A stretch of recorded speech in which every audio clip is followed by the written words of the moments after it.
Muy bien. Bueno, pues buenas tardes a todos. Bueno, pues para mí es una alegría y veo además una responsabilidad estar aquí en este círculo carlista Virgen de los Reyes. Muchísimas gracias a la organización y especialmente a Gonzalo por sus amables palabras y por haberme invitado pues, para hablar sobre los orígenes familiares del rey San Fernando. Bueno, el rey San Fernando, de todos es sabido la importancia histórica que tiene, la trascendencia de su legado, bueno, pues yo creo que está fuera de toda duda y lo convierte en uno de los reyes más importantes de la historia de España. Es el unificador definitivo, como decía Gonzalo, de los reinos de Castilla y de León. Es el modelo de monarca cristiano, declarado santo por la Iglesia Católica. Es un rey guerrero que siempre tuvo muy presente el ideal de la reconquista, ese ideal de recuperación para la cristiandad del reino perdido ante el Islam. Es un rey culto, un rey prudente, un hábil gobernante, diplomático. En definitiva, estamos ante una figura de primer orden en la historia de España. En la tarde de hoy pues veremos cuáles son los antecedentes familiares de este personaje excepcional. Voy a hacer una pequeña introducción histórica sobre San Fernando y ya me meto en profundidad en sus orígenes familiares. El rey San Fernando, como todos saben, nace, hay autores que dicen en 1199, 1200, 1201, en esa horquilla, en las cercanías del monasterio de Valparaíso, en lo que hoy es término municipal de Peleas de Arriba, en Zamora. Realmente nace en una ruta que estaban haciendo sus padres cerca de este monasterio de Valparaíso, y realmente donde nace es en medio del monte. De hecho, en familia se llamaba el Montesino por esta circunstancia, ¿no? No se sabe la fecha exacta, pero lo cierto es que lo que está fuera de duda es que nace con el arranque del siglo XIII. Sus padres son el rey Alfonso IX de León y la reina Berenguela, que es infanta del reino de Castilla. Ella es la segunda mujer del rey Alfonso IX. Él había estado casado antes con Teresa de Portugal, ese matrimonio había sido anulado y ellos se casan en el año 1197 y el matrimonio es hablado por el Papa, luego me tendré más sobre esto, en el año 1203. Bueno, aunque hoy esto no sea políticamente correcto, yo, si me lo permitís, si me lo permiten, voy a empezar por la familia materna. Voy a empezar por las señoras primero. Esto es una incorrección política tremenda, pero yo voy a empezar. Su madre, ya hemos dicho, Berenguela de Castilla. Berenguela la Grande. Una mujer extraordinaria, que pertenecía a un linaje de mujeres extraordinarias. Berenguela de Castilla nace alrededor de 1180, tampoco sabe la fecha exacta, y es hija del rey Alfonso VIII de Castilla, Alfonso el de las Navas, el vencedor de las Navas de Tolosa, 1212, ante el ejército almohade, y de la reina Leonor de Plantagenet, que es pues, una infanta, bueno, pertenece a la Casa Real Inglesa y es la mujer de Alfonso VIII de Castilla. Yo ya, con este detalle, esta primera pincelada sobre Berenguela, o sea, nos podríamos parar un rato, pero evidentemente voy a proseguir, ¿no? Pero fijaos en este detalle. Es la hija de Alfonso VIII, el de las Navas, y la madre de Fernando III. Esto ya vale una biografía. O sea, ya con esto podríamos pararnos ya en Berenguela la Grande. Pero es que las cualidades de esta mujer son absolutamente extraordinarias. Berenguela la Grande era la hija mayor de Alfonso VIII, no estaba llamada en principio a la corona porque, lógicamente, en aquella época los matrimonios tenían muchos hijos y lo probable es que tras su nacimiento pues, se produjera el nacimiento de algún hijo varón, como efectivamente así fue. Tras ella, el primer hijo varón es un infante de Castilla, que es el presunto heredero de la corona, que se llama Fernando, que es tío de nuestro San Fernando. Y tras él nace otro varón, que es el último de los hijos, que es el infante Enrique, que será el futuro rey de Castilla. No voy a adelantar acontecimientos. La cuestión es que, bueno, cuando un matrimonio regio tenía a una hija, pues se presumía que iba a haber hijos varones, con lo cual a priori no estaba llamada a la sucesión. Y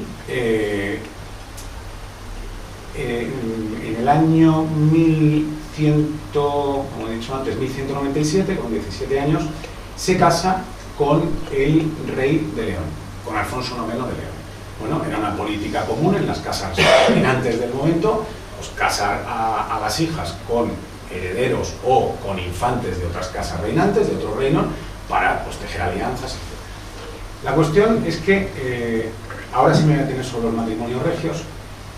Este matrimonio tiene un grado de consanguinidad que, aunque el matrimonio se efectúa y dura 6 años, el Papa, reinante entonces, Inocencio III, anula el matrimonio, lo declara nulo. Entonces, lo que se producía en aquellos momentos era, cuando se declaraba nulo un matrimonio del que había habido descendencia, sí se consideraba la descendencia habida dentro de ese periodo como descendencia legítima. Y ahí es donde nace nuestro rey San Fernando. De hecho, el matrimonio pues, se ha hablado 3 años después. Vuelvo a Berenguela de Castilla. Berenguela de Castilla es la mejor consejera que pudo tener el rey San Fernando. Ella fue su consejera, su ayudante, prácticamente la reina de facto de Castilla durante todo el reinado del rey San Fernando. El gobierno, la política, las alianzas, las grandes decisiones, el día a día del reino no se entendían sin... es imposible explicarlo sin la reina Berenguela. Voy a entrar un poco en detalle. En el año 1217, perdón, en el año 1214, fallece Alfonso VIII, rey de Castilla. Berenguela y su hijo Fernando están en Castilla, porque como el matrimonio se ha disuelto, Alfonso IX está en León y ella vuelve al reino de Castilla, a su reino de origen. Fallece el rey Alfonso VIII y su heredero es el último hijo de la serie de hijos que tuvieron, que es Enrique, que será el rey Enrique I de Castilla, un niño de 10 años de edad. En 1211 ha fallecido Fernando, ese hijo varón mayor, y la corona recae sobre el hijo varón que hay, que tiene 10 años. Será el rey Enrique I de Castilla. Como es menor de edad, la primera persona en la que recae la regencia, que era un poco lo que se solía hacer, es la madre, Leonor de Plantagenet. Pero sucede que Leonor de Plantagenet muere 24 días después que que Alfonso VIII. Con lo cual nos hemos quedado sin la madre del rey y regente del reino. Pues lo lógico parecía que la regente fuese la hermana mayor, que es Berenguela de Castilla, y madre de Fernando III, que es mayor que su tío Enrique, porque en aquella época, como los matrimonios se producían a edad muy temprana, era muy común que un matrimonio que ya tenía varios hijos, los hijos del matrimonio empezaban a darle nietos, pero ese matrimonio seguía estando en una edad de procrear. Entonces, este rey Enrique I, que es tío de Fernando III, resulta que es 3 años menor. Bueno, pues cosas de la época, ¿no? No pensemos que esto solo pasa ahora en determinados ámbitos de la farándula. Bueno, la cuestión es que este rey niño, con 10 años, pues a pesar de que lo van formando, pues imaginad la corte, pues obispos, juristas, etcétera, pero también hace cosas de niño, también juega, también tiene amigos de las grandes familias, nobiliares, etcétera, y 3 años después, con 13 años, en 1217, en un desafortunado accidente de juegos, tiran una piedra y tal, y parece que o la piedra o una teja de donde rebota la piedra impacta en su cabeza y el pobre rey Enrique I de Castilla fallece con 13 años. ¿Qué había pasado en esos 3 años? Pues el reino de Castilla había entrado en crisis. ¿Por qué? Bueno, porque había un vacío de poder real. Había un rey, pero tutelado por obispos, por las grandes familias. Una de las grandes familias de Castilla, que eran los Lara, aprovechando ese vacío de poder, presionan a la reina Berenguela. La reina Berenguela es ejemplo de prudencia y, lógicamente, en lugar de tensionar el reino de Castilla, que está en una crisis y en un vacío de poder, cede la tutela a la familia Lara, al conde Nuño Pérez de Lara, y este es, digamos, quien está gobernando de facto. Por lo cual, este gobernante de facto, este regente, imaginad, cuando fallece este rey, pues se le, perdonadme la expresión, se le acaba el rollo. Porque claro, ¿cómo va a ejercer él la regencia si ya no hay rey menor al que tutelar? Bueno, pues lo que hace, bueno, esto es una historia que la verdad es que es casi truculenta, o sea, oculta el fallecimiento de Enrique I, lo traslada, sin decir que ha muerto, para conseguir ver qué ficha mueve, qué carta juega, para conseguir mantenerse en el poder. Fijaos hasta qué punto llega la maldad de este personaje. Estamos en 1217, en este momento de tensión y de vacío de poder, Berenguela, que ya os digo que era una persona con un instinto político y con una capacidad de anticiparse a los acontecimientos tremenda, en 1216 manda a su hijo Fernando a la corte de su padre, Alfonso IX de León, para que bueno, pues se forme allí, esté con su padre, aprenda, bueno, pues lo que es el gobierno, porque claro, estamos hablando de un rey de 10, 11, 12 años, acaba de morir Fernando, pero es que a Alfonso IX de León le había fallecido un hermano mayor del rey Fernando, del primer matrimonio de Alfonso IX, que también se llama Fernando. Es decir, yo he escuchado en alguna conferencia, y estoy completamente de acuerdo, que recayera la corona de los reinos de Castilla y de León sobre Fernando III es providencial, porque es que había un montón de gente delante en la sucesión. Su hermano mayor, hijo de Alfonso IX de Castilla, Fernando de León, fallece en 1214, en el mismo año que fallece Alfonso VIII, en Castilla.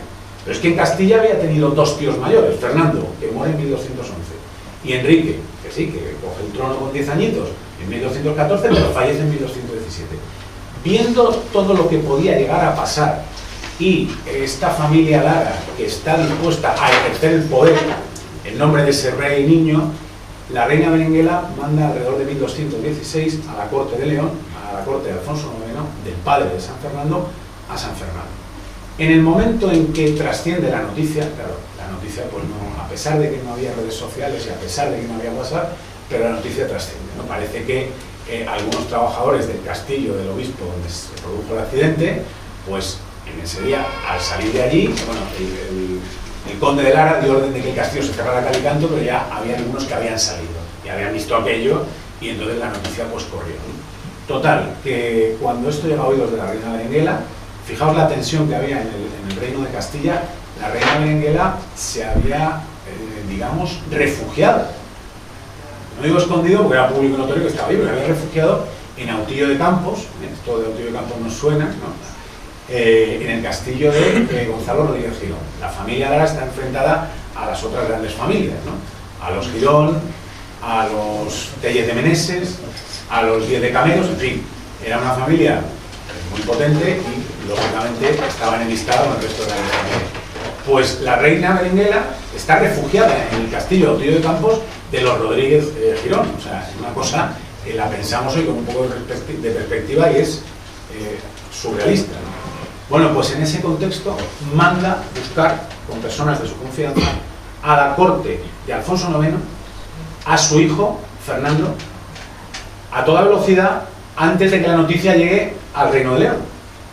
Porque claro, el rey Alfonso IX de León era una persona con un carácter fuerte, una persona con un talante enérgico y en un momento podía pensar que si mi hijo Fernando, bueno, ya tiene alrededor de 17 años, pues no sabemos la fecha exacta, pero bueno, yo como ex marido anulado de Berenguela y padre del heredero, a lo mejor podemos hacer aquí alguna cuestión y unifico en mí los reinos de Castilla y de León.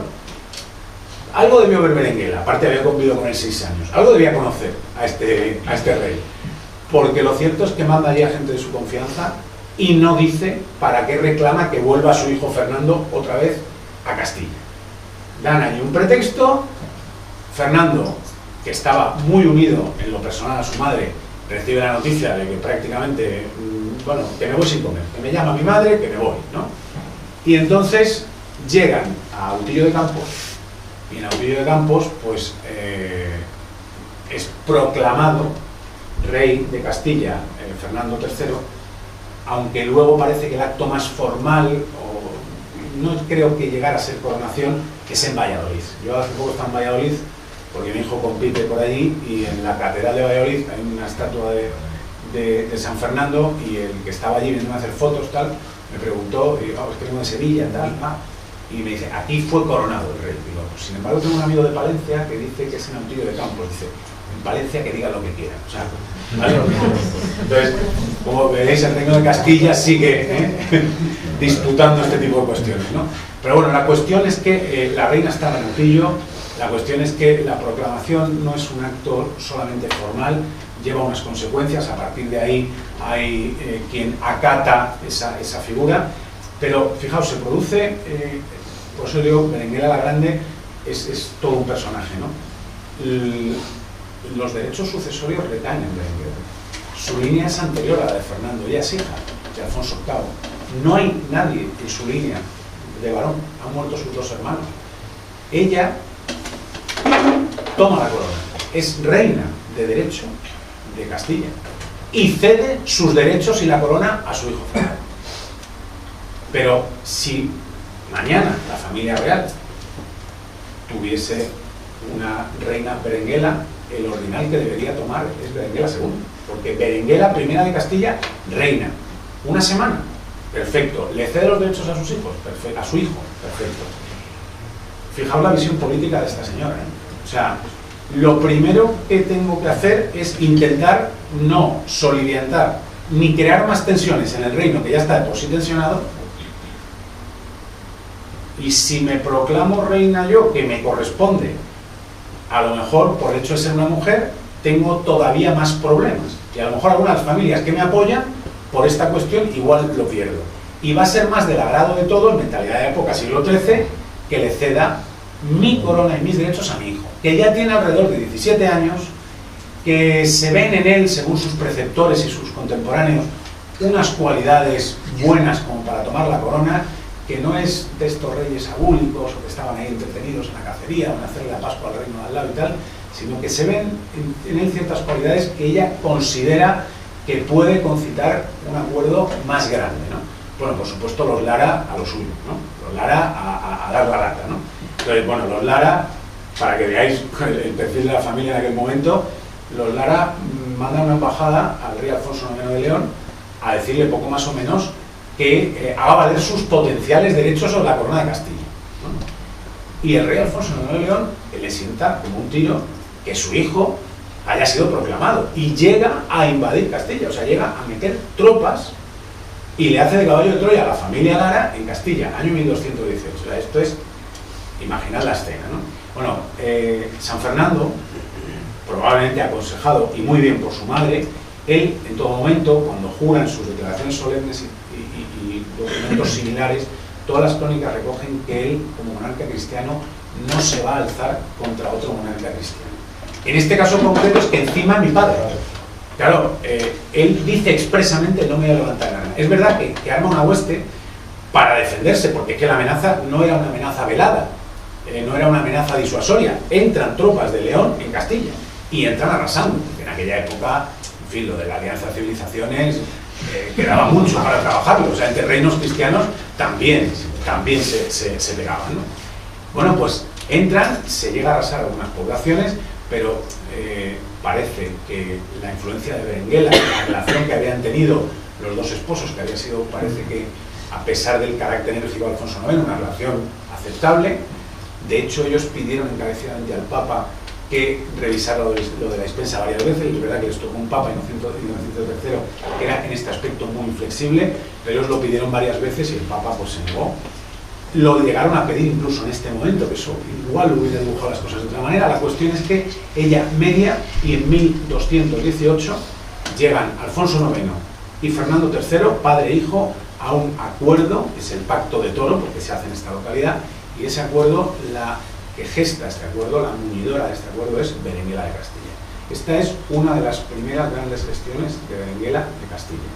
A partir de ahí, su carrera es estratosférica. Es que yo, verdad, que la admiro mucho, que cada vez leo más sobre esta señora y me documento, pero es que es muy difícil explicar a San Fernando sin explicar previamente a su madre. Por eso he empezado por ella, ¿no? 1218, una paz precaria, los Lara siguen ahí a lo suyo. Es verdad que el conde de Lara, la cabeza de los hermanos Lara, muere en 1218 para alivio de San Fernando, y digamos que hay una cierta paz en el reino de Castilla. Fijaos de dónde veníamos, de 3 años de vacío de poder, tensiones, invasión de padre hacia el hijo, una cosa dantesca. Esta paz, bueno, pues es un buen punto de partida. 1219. Ella es la que se encarga de pactar los términos del acuerdo de boda entre San Fernando y su primera mujer, Beatriz de Suabia. Que confíe en ti alguien para pactar tus condiciones matrimoniales en aquella época es una prueba de confianza tremenda. Los matrimonios regios en aquella época, como todos sabéis, eran los que decidían las alianzas en las décadas posteriores. Incluso a veces, a raíz de políticas matrimoniales adecuadas, se garantizaba la propia supervivencia y continuidad de algunos reinos, o las integraciones de unos reinos en otros que daban lugar a reinos más fuertes. Pues esa negociación la lleva Beatriz, para la boda de Fernando III y Beatriz de Suabia, su madre Berenguela. 1220, boda de su segundo hijo, Alfonso de Molina, llamado así porque era señor de Molina. Bueno, en aquella época, como todos sabéis, no había apellidos, o sea, no soy de Pérez y tal, sino que, bueno, este era el señor de Molina, el otro era el señor de Mendoza, etc. Para sellar, digamos, la paz definitiva con la Casa de Lara, casa a su hijo Alfonso de Molina con Mafalda González de Lara, ¿vale? 1222, también se encarga Berenguela, ya San Fernando tiene alrededor de 22 años, está curtido, pero confía plenamente en su madre para las más delicadas gestiones, como podía ser la política matrimonial. Claro, ha confiado en su propia boda, en la boda de su hermano, pues evidentemente la boda de su siguiente hija, con Juan de Brienne, que es nada menos que el emperador latino de Constantinopla, también se encarga ella de negociar. Y bueno, la última hija pues entra de monja en el monasterio de las Huelgas, que había fundado Alfonso VIII, su padre, y Leonor de Plantagenet. Con esto ya podríamos escribir un tratado de geopolítica del siglo XIII según Berenguela de Castilla, ¿vale? Pero es que esta mujer continúa infatigable. Llegamos al año 1230. Fallece Alfonso IX de León y no tiene heredero varón. Su heredero varón del primer matrimonio con Teresa de Portugal, Fernando, ha fallecido en 1214. O sea, ya hace un montón de años. Y tiene dos hijas, Sancha y Dulce. Y es verdad que Alfonso IX de León, desde que Fernando toma la corona de Castilla, aquella invasión con los Lara y tal, las relaciones entre padre e hijo ya nunca volvieron a ser las mismas, que fueron bastante tensas y bastante malas. Se guardaron las formas, pero aquello ya nunca volvió a ser lo mismo. Hasta el punto de que el rey instituye herederas de la corona de León, yo creo que una pirueta que no tenía ningún tipo de recorrido, como así se demostró, a sus hijas Sancha y Dulce. O sea, estamos en la Reconquista, donde uno de los medios es intentar buscar la unidad de los reinos cristianos para hacer frente al Islam, y Alfonso IX, en una decisión pues francamente desacertada, instaura herederas a Sancha y Dulce. Bueno, pues, ¿quién negocia con Teresa de Portugal, primera mujer, matrimonio anulado de Alfonso IX, la dote de sus dos hijas con tal de que no hereden la corona de León en favor de San Fernando? Pues sí, Berenguela, que mejor, ¿no? 1230.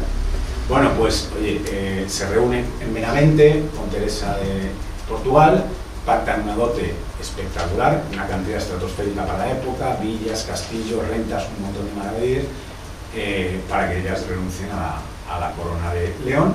Y en 1230 se unen definitivamente en la persona de San Fernando los reinos de Castilla y de León. A mí, bueno, los que me conocéis sabéis que me gusta mucho la heráldica, y este es el momento en el que en los reinos hispánicos se introduce el cuartelado. Él parte las armas que ya tenía como rey de Castilla, el castillo, con los leones de León. Y en el cuartel superior deja Castilla porque es el primer reino del cual ha sido rey. En 1217 estamos. Bueno, pues a partir de este momento es cuando San Fernando ya ha hecho alguna campaña de reconquista, pero campañas todavía menores, acomete las empresas definitivas en su tarea de reconquista. Era una cuestión que él siempre ha tenido presente, como la mayoría de los reyes de esta época. y bueno, pues empieza a preparar ciertas campañas, hace algunas incursiones por Extremadura, empieza en Andalucía y comienza la época de las grandes conquistas de San Fernando. 1236, reconquista Jaén, 1246, Córdoba, 1248, Sevilla. Daos cuenta de lo que estamos hablando, ¿no? Medios del siglo XIII, los caballos, las tropas, o sea, mover todo esto en plan logístico. Bueno, pues en estas grandes campañas de Andalucía, en las que el rey está pues por aquí cerca, pues la calle Campamento de La Guaira, al lado de donde trabajamos algunos, ahí estaba acantonado Alfonso X, que empieza a acompañar a su padre en las campañas a una edad muy temprana. Él está en Tablada, pero también está por la zona de San Juan, en fin. En todas estas campañas, ¿quién se queda en el gobierno del día a día de Castilla? ¿En Burgos o en Toledo? Berenguela. Es la que ejerce el día a día del reino. Hay documentación de ella, incluso de caudillos o de reyes o de emires musulmanes, en los que ella está facultada por su hijo para llegar a ciertos acuerdos y a ciertas treguas. O sea, las capacidades fueron plenipotenciarias. Claro, uno puede querer mucho a su madre, pero a lo mejor ver que no está dotada para este tipo de labores. Berenguela tenía capacidad sobrada para esto y todas sus gestiones fueron de éxito. Con lo cual, San Fernando se centra en la reconquista. Fijaos, toda la reconquista a nivel territorial lo que supone. Supone ya dar prácticamente el salto a dejar aislado el reino de Granada y a que no haya ya un retorno. Si las Navas de Tolosa con Alfonso VIII fueron un golpe del que ya no hubo retorno, yo creo que ya prácticamente la recta final se encara a partir de 1248 con la reconquista de Sevilla. Para que os hagáis una idea, la última vez que, según las crónicas, se ven Fernando y Berenguela, en 1245 se despiden en lo que hoy es Ciudad Real, ella para volver a Castilla a seguir ocupándose de los asuntos del reino, y él, ya estamos en 1245, para preparar el último asalto a Jaén y de ahí la mente puesta en Sevilla. Sevilla en aquel momento era la joya de la corona para asfixiar completamente ya a la última parte del reino de Granada. Bueno, pues Berenguela fallece en 1246, San Fernando sobrevive a su madre 6 años, muere en 1252, el 30 de mayo, San Fernando, y en esos años, pues San Fernando es, bueno, según las crónicas, testimonios, etcétera, él vive con muchísima pena el fallecimiento de su madre y lamenta muchísimo porque además de la relación personal muy buena, relación afectiva, fue, pues como dicen algunas crónicas, cerebro y corazón del reino y es la persona que resolvía los problemas de Castilla. Ahí es nada, ¿eh? Ahí es nada. Bueno, y esta Berenguela de Castilla, Berenguela la Grande, hemos dicho que era hija de Alfonso VIII, el de las Navas. Bueno, Alfonso VIII, el de las Navas, pues eso, ha pasado la historia nada menos que por otro de los puntos de inflexión definitivos en la reconquista, ¿no? Las Navas de Tolosa, la famosa carga de los Tres Reyes, Alfonso IX de León, que ya os digo que tenía un carácter difícil el hombre, pues no acaba de verlo claro. Fijaos que Alfonso VIII hace algo que también hace Fernando III. Para tener lo más claro posible el frente común ante el enemigo real, que es el Islam, tengo que tener lo más tranquila y consolidada posible la retaguardia. Consigue del Papa la bula de cruzada, o al menos la bula de que se le perdonarán los pecados a quien fallezca combatiendo contra el infiel, y pues consigue que le apoyen Pedro II de Aragón, Sancho VII de Navarra, Alfonso IX, ya os digo que pues yo no voy, pero va voluntarios leoneses. Bueno, aquello debió ser digno de ver. Va el Temple, va la Orden del Hospital, Calatrava, Santiago, voluntarios franceses, voluntarios portugueses. Aquello debió ser pues una batalla pues épica, como ha pasado la historia legendaria, ¿no? Bueno, pues ahí tenemos a nuestro gran Alfonso VIII. Alfonso VIII además tenía ciertas inquietudes culturales, ¿no? Empezaba la familia a también querer trascender un poco, ¿no? Y bueno, pues él es el que organiza el estudio general de Palencia. El estudio general es como el germen de lo que luego acabaron siendo universidades. Digamos que los estudios generales enseñan una serie de disciplinas y para considerarse universidad pues tendría que enseñarse, pues me parece que teología, leyes, filosofía. Tenía que tener, digamos, como un cuadro de disciplinas más completo, pero los germen eran estos llamados estudios generales. Él es el que inicia el de Palencia. Si preguntáis a alguien de Palencia, os dirá que la universidad más antigua de España es la suya, ¿vale? Bueno, pues os dirá eso y bueno, alguna justificación histórica tiene. Viene de aquí, de Alfonso VIII, el abuelo de San Fernando. Bien, y la abuela, y Leonor de Plantagenet. Yo he dicho que Berenguela pertenece a un linaje de mujeres extraordinarias. Bueno, Leonor de Plantagenet es una de ellas, pero la madre, Leonor de Aquitania, otra que como Berenguela de Castilla podríamos hacer una charla solo sobre ella. Voy a detenerme un segundito en Leonor de Plantagenet. Leonor de Plantagenet es nada más y nada menos que hermana de Ricardo Corazón de León. Este nos suena, Tercera Cruzada, Juan sin Tierra, la peli de Robin Hood, incluso la de Disney, tal. Bueno, pues Ricardo Corazón de León, tío abuelo de San Fernando, ¿vale? Por lo cual, los genes por ahí andaban, ¿no? Bueno, Leonor de Plantagenet es, según las crónicas, una esposa atenta, pero es una esposa que también aconseja a Alfonso VIII. También tiene inquietudes culturales. Se había criado en un entorno en el que había mucha inquietud con temas de trovadores, con temas de cantares de gesta, ya protolibros de caballería. En ese ambiente se había criado ella, con lo cual ella realmente lleva ese sello y Alfonso VIII con ella pues continúa por esa senda. También es una persona de fuertes convicciones católicas, es una fervorosa creyente y funda junto a Alfonso VIII el monasterio de las Huelgas, en Burgos, que está concebido en aquel momento como el mausoleo o el panteón real de los reyes de Castilla, y de hecho hay unos cuantos que están enterrados ahí. Yo me he dado cuenta que he hecho aquí un PowerPoint y me pongo a hablar. Gonzalo hijo ha tenido la deferencia de prepararme esto y yo aquí me enrollo. Bueno, aquí tenemos a nuestro San Fernando en el famosísimo y célebre cuadro del Murillo. Aquí, según una de las miniaturas de la época, tenemos a Alfonso IX y Berenguela en los 6 años que estuvieron casados. No digo felices, digo que estuvieron casados, ¿vale? Aquí tenemos a Alfonso VIII y Leonor de Plantagenet. Y esto, me acabo de acordar ahora por lo de las Huelgas, estos son las tumbas del matrimonio real de Alfonso VIII y Leonor de Plantagenet. Ahí veis los leones de los Plantagenet. Estos son los que se supone que llevaban el escudo Ricardo Corazón de León a Tierra Santa, porque era su hermano, y el castillo de los monarcas de Castilla, ¿vale? Esto lo he puesto porque lo digo que a mí me gusta mucho la heráclica, no tiene más, ¿vale? Bueno, pues Leonor de Plantagenet, ferviente católica, creyente, concibe en ella Alfonso VIII el monasterio de las Huelgas como panteón real de los reyes de Castilla.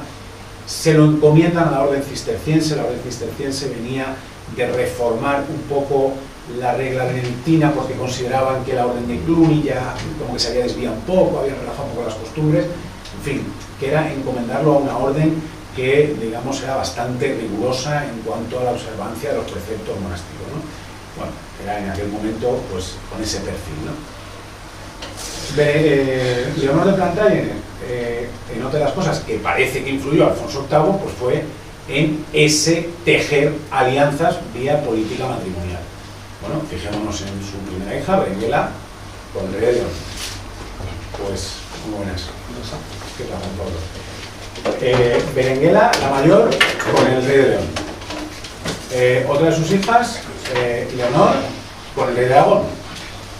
Un rey de transición, poco importante, Jaime I el Conquistador. Nada menos, ¿vale? Un rey que ha pasado por las páginas de historia, nada, a pie de página, ¿no? Su otra hija, Urraca, con el rey de Portugal. En fin, la influencia de Leonor de Plantagenet en cuanto a tener visión de con quién casar a sus hijas, no los casó con segundones precisamente de casas de ducados por ahí perdidos, nada menos que con los reinos más poderosos en la península, teniendo en cuenta que ella estaba casada y parece ser que el heredero del reino de Castilla va a ser uno de sus dos hijos, ¿no? Fernando o Enrique. Bueno, pues esta es Leonor de Plantagenet. Y me voy a detener en la madre de Leonor de Plantagenet. Ya estamos por la bisabuela de Fernando III. Por este lado ya me voy parando, ¿vale? O sea, tranquilos que saldremos hoy, ¿vale? Pero es que la madre de Leonor de Plantagenet es Leonor de Aquitania. Leonor de Aquitania es una de las figuras más interesantes que hay en la Edad Media y es la figura histórica que prácticamente domina la historia del siglo XI del siglo XII de Francia y de Inglaterra. O sea, es todo un personaje. Es todo un personaje. Pues al parecer esta señora vive 82 años, que ya hoy es una edad, imaginaos en la época. O sea, esta señora, vamos, bueno, viviría 80 años porque estaría muy cuidada en un convento y tendría allí pues alguien que le hiciera la comida que le sentara bien y tal, y que no cogiera frío. Pues ahora os cuento cómo era la señora, ¿no?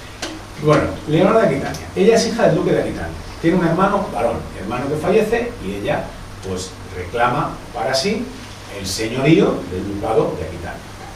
Bueno, un ducado en aquella época, digamos que tenía un verdadero poder territorial y daba un poder amplio en sus dominios al titular del mismo. Pero es que el ducado de Aquitania no era un ducado cualquiera en Francia, porque era el ducado, el señorío más grande que había en Francia. Con lo cual, el rey de Francia tenía menos dominios si le quitábamos el ducado de Aquitania que el duque de Aquitania. En este caso, la señora duquesa. Claro, como hemos dicho, las políticas matrimoniales decían un poco la geopolítica de la época, pues el rey de Francia, viendo que la duquesa de Aquitania es una mujer y él es un hombre, ataca a vos y se pacta el matrimonio y se casa. Pero esta señora tenía una personalidad tremenda y era todo un carácter y además era una adelantadísima a su tiempo. Lo del matrimonio para toda la vida no acababa ella de verlo muy claro y parece ser que además de su marido pues también tenía otro tipo de relaciones extramatrimoniales. Pero lo que hay constancia real por todos los cronistas de la época es que eso de que le dijeran a ella lo que tenía que hacer lo llevaba fatal, ¿vale? Bueno, os pongo un ejemplo claro. Segunda cruzada, parte para Tierra Santa su marido, el rey de Francia. Y ella dice que va. Entonces le aconsejan que la reina consorte no pinca nada en la cruzada. Dice, no voy en calidad de reina consorte, voy en calidad de duquesa de Aquitania. Y el que pueda que vaya. Y para allá que va. Bueno, el viaje fue para escribir un libro, el matrimonio, el rey estaba enamoradísimo de ella le trataba con la punta del zapato, se enfadan, se pelean, se reconcilian, tal. Parece que con un tío suyo que había allí, que igual no lo había visto en su vida, tiene una cierta aventura amorosa, el rey se enfada, luego le perdona, al volver pasan por Roma, en un momento de crisis matrimonial, entre un abad y un legado del Papa consiguen que se reconcilien, lo consiguen correctamente porque unos meses después pues, nace un hijo, con lo cual se reconciliaron bien, pero aquello llega un momento en el que ella, haciéndose valer como duquesa de Aquitania, consigue que el Papa estime su petición de anular el matrimonio y lo anula. Claro, el enfado del rey de Francia es monumental porque bueno, al fin y al cabo he aguantado todas las excentricidades y hasta algún amante porque estoy enamoradísimo de ella y encima ella va al Papa y no solo va al Papa sino que lo consigue. Entonces se enfada muchísimo con ella, amenaza con apresarla y ella, célibe, hace una jugada diplomática maestra y es que se casa con el rey de Inglaterra, con Enrique II de Plantagenet, que es el padre de nuestra Leonor de Plantagenet y de Ricardo Corazón de León. Con lo cual tenemos a los reyes de Inglaterra, que son vasallos de los reyes de Francia, este rey de Inglaterra, vasallo del rey de Francia, casado con la feudataria más importante de la corona de Francia. Es decir, nosotros somos vasallos tuyos, pero como nos refiemos, te vas a quedar sin reino. Esto lo llama el imperio angevino, tal, no me voy a detener ahí, pero imaginad la jugada maestra. Soy la reina consorte de Francia, pero prácticamente mando más que el rey, no como reina consorte, sino como duquesa, anulo mi matrimonio, consigo que se anule mi matrimonio y me voy con el rey de Inglaterra a intentar, así como de refilón, hacerle un poco la puñeta a mi ex, ¿no? Está todo inventado, ¿vale? No hemos inventado nada. Bueno, el rey de Inglaterra también hay todo tipo de... es que esta mujer es brutal. Consigue que 3 hijos del rey de Inglaterra se levanten contra su padre, hay una preguerra civil, hay un enfrentamiento, bueno, aquí se forma la de San Quintín y ella es encarcelada por el rey de Inglaterra, claro, ya se le acaba la suerte y la encarcela. Pero el rey de Inglaterra fallece antes que ella, ya os he dicho que llega a vivir 82 años, que era una edad hoy avanzada, entonces absolutamente incomprensible, ¿no? Y esta mujer, con 80 años, el nieto de su primer marido, rey de Francia, está buscando una infanta de algún reino hispánico para casarse. Entonces ella, como es madre de Leonor de Plantagenet y por tanto es madre de las infantas del reino de Castilla, las hijas de Leonor y de Alfonso, una de Berenguela, con 80 años viaja, en aquella época, con los medios de la época, a Castilla, a elegir a cuál de sus nietas casa con el potencial heredero de Francia. y la elegida es Blanca de Castilla. Y Blanca de Castilla, 12 años, a esa abuela que no he visto en su vida, francesa, de 80 años, después de aquel viaje, yo, con todo respeto a la reina, ya he dicho que me parece un personaje apasionante, le ganó la Aquitania, pero la señora debió llegar que debía ser para verla. 80 años, que no cumplía nadie, y después en Francia, Castilla, con los medios de la época, pues imaginad, esa pobre niña con 12 años que llega a su abuela y le dice, te vienes conmigo a Francia que te vas a casar con el heredero. Sí, vale que soy una infanta, vale que esto es lo normal, pero a nadie le vienen abuelas de 80 años, imagina porque no lo cumplía nadie. Total, que todavía vive 2 años más, muere con 82. Y esta Blanca de Castilla, tía de nuestro San Fernando, es la madre, por eso la he traído a colación, del rey San Luis de Francia, primo hermano de nuestro San Fernando. Ella también está declarada santa por la Iglesia Católica, ella es Santa Blanca de Castilla, ¿no? Reina consorte de Francia, además sus reliquias están en varias iglesias de Francia, incluso en Roma. Y siguiendo, perdón, siguiendo la tradición de la descendientes de Leonor de Aquitania, pues Blanca de Castilla fallece su marido, Luis VIII de Francia, y su hijo tiene 12 años. ¿Adivinen quién se queda regente en Francia? Blanca de Castilla, así que parece que esta familia está destinada a ser regente de algo, ¿no? Bueno, está 3 años, declara la mayoría de edad de San Luis IX y con 15 años pues ya ella deja la regencia. Ella era muy piadosa, bueno, santa de la iglesia, funda conventos cistercienses, se retira uno de ellos y allí muere pues, con gran fama de santidad, ¿no? Bueno, pues yo creo más o menos los antecedentes familiares por la rama femenina de San Fernando, más o menos los tenemos. Bueno, pues ahora vamos a ver los antecedentes por el lado paterno. Y yo aquí tengo que confesar que os estoy haciendo una pequeña trampa. ¿Qué pequeña trampa os estoy haciendo? Es que la familia paterna de San Fernando y materna son la misma. Porque Alfonso IX de León, padre de San Fernando, y Alfonso VIII de Castilla, abuelo de San Fernando, eran primos hermanos.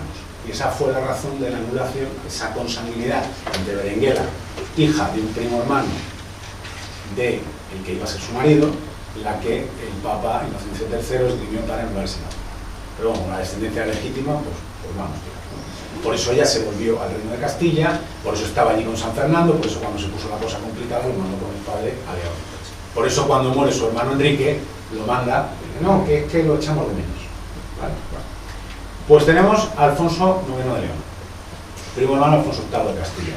Oye, tenían todo para llevarse bien, los primos, lo tenían todo. La amenaza del Islam, la amenaza común, 2 monarcas católicos, no había habido cisma. Bueno, había habido cisma grande, en Francia habían tenido los cátaros y tal, pero bueno. La cuestión, aquí, en los reinos hispánicos, somos primos, tenemos el abuelo en común, tenemos la amenaza del Islam, o sea, podemos hacer grandes cosas. Bueno, pues, ¿qué hicieron? Pues pelearse, que también esto es muy español. Tengo todo para llevarme bien, y mi primo, tengo al Islam enfrente, pues ¿qué hago? Pues me llevo fatal con él. Hasta el punto de que cuando, como he dicho, consigue Alfonso VIII declarar que el Papa declare la bula de lo de las Navas, Alfonso IX, pues enfadadísimo con su primo, pues no va. Manda voluntarios leoneses y todo lo que sea, pero aquella carga a los 3 reyes, hombre, decirme si no hubiera sido más bonito la carga de los 4 reyes, ¿no? Hubiéramos tenido Navarra, Aragón, León y Castilla. Pues Alfonso IX consideró que no debía ir y no fue. Claro, cuando Alfonso IX lo analizamos con perspectiva histórica, después de todo lo que yo ya he contado y después de vuestra paciencia escuchándolo, tú dices, bueno, vamos a ver. Si este hombre es primo de Alfonso de las Navas y es padre de Fernando III y esposo de Berenguela la Grande y abuelo de Alfonso X el Sabio y su hijo el Santo y tal, ¿este qué hizo? Porque claro, parece que los demás se han llevado todo, ¿no? La santidad, la sapiencia, la grandeza. Bueno, pues Alfonso IX, a pesar de su carácter y a pesar de una decisión desacertada, fue un gran rey. Su actividad de reconquista no fue como la de Alfonso VIII, como la de su hijo Fernando, pero él reconquista, por ejemplo, la ciudad de Cáceres, reconquista zonas de la provincia de Badajoz, la ciudad de Badajoz, la ciudad de Mérida, y en fin, consigue mover pues, la frontera y también hace una cierta actividad de reconquista, ¿no? Yo hago aquí una cuña, él reconquista la ciudad de Cáceres y entra triunfante el 23 de abril de 1239, 39. Bueno, él cae el 23 de abril, por eso San Jorge es el patrón de Cáceres. Yo me llamo Jorge porque el padre son de Cáceres. Cierro la cuña. ¿Vale? Entra triunfante en Cáceres un 23 de abril. Perdóname que el año se me acaba de ir. La cuestión es que, 1229, muere en el 30, ya me lo digo. La cuestión es que también tenía inquietudes intelectuales. Él funda el Estudio General de Salamanca, igual que Alfonso VIII montó el de Palencia. Será su hijo Fernando III y posteriormente su nieto, Alfonso X Sabio, los que den el impulso definitivo a este estudio general. Digamos que absorbe el de Salamanca al de Palencia y ya se crea y se consolida la Universidad de Salamanca, que llega con continuidad hasta nuestros días. Y bueno, pues es un rey que, a pesar de haber visto la oportunidad él de haber unificado los reinos, a pesar de las controversias y la mala relación con su hijo, realmente podemos hacer un balance positivo de su reinado. Cuando fue una reconquista, hizo acción de reconquista, tenía cierto afán intelectual, un poco al gusto de la época, y en general le podemos dar una calificación, yo creo que adecuada. ¿Quién es el padre de nuestro Alfonso IX de León? Pues este rey está entre Fernando, su hijo Fernando III, su padre es Fernando II. Y ojo, que como él era primo de Alfonso VIII, pues lógicamente su padre, Fernando II, es hermano del padre de Alfonso VIII, que es Sancho III de Castilla. ¿Vale? ¿Por qué no me he detenido antes Sancho III de Castilla? Porque el pobre reinó nada más que un año, de 1157 a 1158, por lo cual le dio tiempo a hacer muy poco, lo que es un año. Alfonso VIII hereda el reino con 3 añitos. ¿Y qué hace su tío Fernando II de León? Tutelar amorosamente a su sobrino, ¿verdad? Pues no. Invade el reino, porque como hay menor edad, pues oye. Bueno, ahí ya están los Lara, están los Castro, otra familia importante de Castilla. Los Lara estuvieron dando guerra muchos siglos.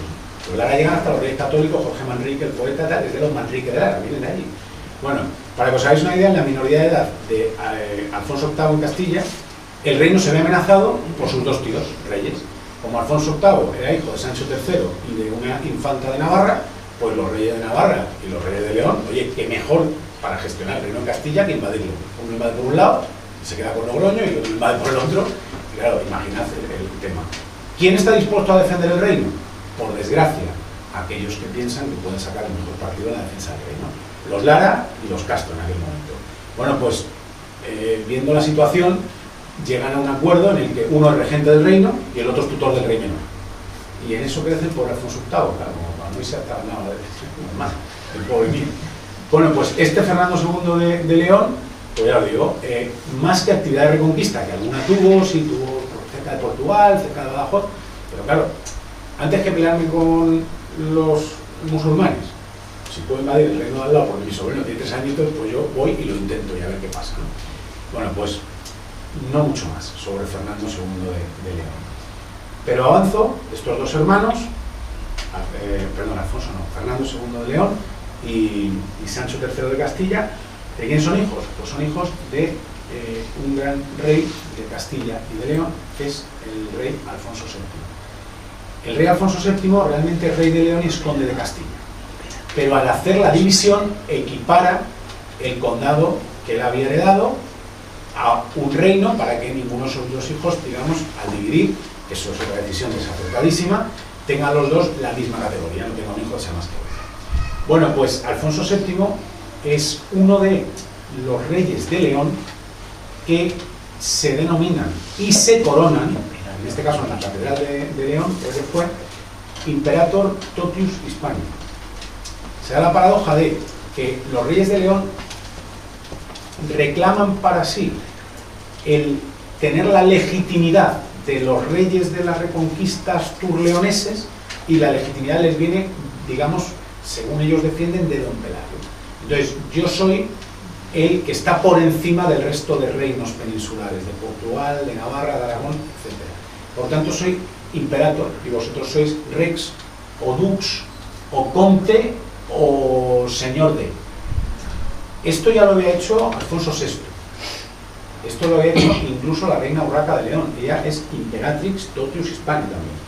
Pero en el caso de Alfonso VII no deja de ser curioso que el que se considera preeminente frente al resto, y así lo reclama y lo proclama, resulta que luego divide el reino. Y tardamos 3 generaciones en unirlo. Hombre, habrá algo más efectivo, que ya lo decían en la antigüedad, de que la unión haga la fuerza. ¿No será mejor unirnos y, estando unidos, no desunirse para hacer frente al Islam. Vamos, es que no sé quién le aconsejó, pero bueno.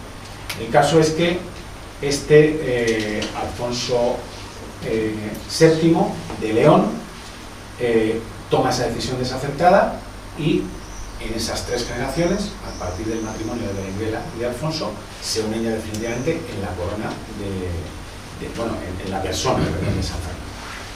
Y, os aseguro, ya me detengo, ¿vale?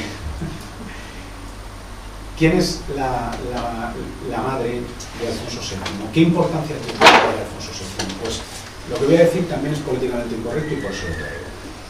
Fernando, he dicho Fernando VII, perdón. ¿Y quién estaba yo pensando? ¿Sabes quién es? En esta casa. Perdón. Alfonso VII de León, disculpadme, perdón por el lapsus. Pues es otro personaje legendario, otro ancestro legendario de San Fernando, la reina Urraca de León. Se considera, yo no sé si en algún condado pequeño, alemán, no sé dónde, pero se considera que es la primera mujer que reina de hecho y de derecho en Europa. Estamos hablando del siglo XI. Urraca pasó a la historia con su nombre Urraca la Temeraria, Urraca la Valiente, fue todo un personaje. Y se casa con un noble borgoñón que había venido en esos voluntarios que venían de otros reinos europeos. Tened en cuenta que en aquella época los papas convocaban cruzadas, podías ir a recuperar Tierra Santa, San Juan de Acre, ganar indulgencia, de ahí surgen, pues, por ejemplo, los templarios, la Orden de Malta, provienen los caballeros de San Juan de los Pintanca. Pero, oiga, que es que en el extremo occidental de Europa también tenemos una cruzada. También se consiguieron bodas para la cruzada. Es que aquí el Islam ha llegado hasta Covadonga. Y tenemos que, o sea, el ideal de la reconquista, como he dicho antes, es la recuperación para la cristiandad del reino perdido ante el Islam, esa idea de la restauración. Con lo cual, muchos tropas, muchos caballeros, muchas grandes casas de señoríos, reinos, etcétera, europeos, en lugar de ir a Jerusalén, a Tierra Santa, venían a la península ibérica. Y se ponían al servicio de los distintos reinos peninsulares. Con lo cual, parece que este Raimundo de Borgoña viene en una de esas expediciones y se casa con Urraca. Los he traído a colación porque la dinastía, esto me lo hace poco un amigo, la dinastía de Fernando III el Santo, hasta que llegan los Trastámara generaciones después, es dinastía borgoñona, es borgoñón. Y es borgoñón por el matrimonio de su tatarabuela Urraca con Raimundo de Borgoña. Hay que calcular nuestra tatarabuela y bisabuela. Bueno, ahora lo aclaramos. Pero viene de ahí. La dinastía borgoñona entra en el reino de León y de Castilla a partir de Urraca. Urraca ya, su hijo Alfonso VII, la dinastía de Borgoña. Divide el reino, Sancho III de Castilla, el pobre, que gobierna un año, y Fernando II. Y se vuelven a unir en la persona de Fernando III el Santo. Y hasta generaciones después, que llegan los Trastámara a Castilla, pues durante cerca de 200 años, tendría que mirarlo, es la dinastía de Borgoña, ¿vale? Por tanto, y ya voy concluyendo, la legitimidad familiar, dinástica, y además por derecho propio de lo conquistado del rey Fernando III el Santo, rey primero de Castilla y luego de León, está fuera de toda duda. Y como conclusión, me gustaría añadir y destacar que, al igual que todos los que estamos aquí, que la figura de nuestra madre ha sido esencial en la vida de todos, porque la figura de una madre es una figura irrepetible para todos, el gobierno, el reino y la trascendencia de Fernando III el Santo no pueden comprenderse sin el mejor apoyo, la mejor consejera y, en definitiva, el pilar fundamental que fue su madre, Berenguela de Castilla, Berenguela la Grande. Muchísimas gracias.